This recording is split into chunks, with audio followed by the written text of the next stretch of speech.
તમારા બેબીના હાથ પગમાં જે ખંજવાળ અને લાલ ચકામા થઈ જાય છે તો તમે વિચારો છો કે આ બિલકુલ જેનેટિક છે કે મારી ભૂલ નથી ને? પરંતુ સચ્ચાઈ કંઈક અલગ જ હોય છે. જીનેટિક્સ તો ખાલી ગન લોડ કરે છે, પરંતુ એનું ટ્રિગર પુલ કરનાર કંઈક અલગ ફેક્ટર હોઈ શકે છે. ઘણા પેશન્ટ પણ એવું પૂછતા હોય છે કે ડૉક્ટર, મારી ફેમિલીમાં કોઈને ચામડીની તકલીફ નથી, તો મારા બેબીને કેમ તકલીફ થઈ?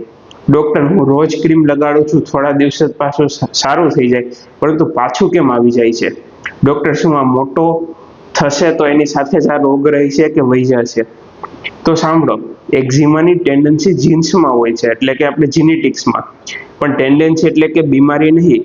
જેમ ગન પાવડરમાં સ્પાર્ક ના પડે ત્યાં સુધી ફાયર કે ગોળી ના ચાલે, તેમજ જીનેટિક ટેન્ડન્સીમાં પણ ટ્રિગર થયા વગર સપાટી ઉપર આવતી નથી. જીએનએમ પ્રમાણે કે એના પર્સપેક્ટિવ પ્રમાણે જોઈએ તો સ્કિન એક સેપરેશન કોન્ફ્લિક્ટ સાથે જોડાયેલી હોય છે. જ્યારે બેબીના ઇમોશનલ કનેક્શનમાં કોઈ ડિસ્ટર્બન્સ આવે, મધરથી સેપરેશન થવું, નવું એન્વાયરમેન્ટ આવવું કે કોઈ પણ સડન ચેન્જ, ત્યારે સ્કિન એક કોન્ફ્લિક્ટ બાયોલોજિકલની એક્સપ્રેસ કરે છે. એટલે ઉપરથી ક્રીમ લગાડ્યા છતાં અંદરનું ટ્રિગર, પછી કે તે ઇમોશનલ હોય, ફૂડ હોય કે એન્વાયરમેન્ટલ હોય, તે રિઝોલ્વ થતો નથી અને એક્ઝિમા પાછું આવી જાય છે. એટલે જ આપણે શું કરવાનું છે? ગન લોડને ઓળખવાની નથી ને ટ્રિગરને ઓળખવાનો છે કે આ વસ્તુ શેનાથી થાય છે.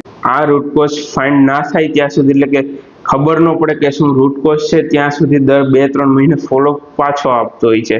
અને બેબી સ્કિન બેરિયર વધારે ને વધારે થીક, એટલે કે જાડી પડતી જતી હોય છે, જે ફ્યુચરમાં એલર્જી અને અસ્થમા સુધી પણ જઈ શકતી હોય છે.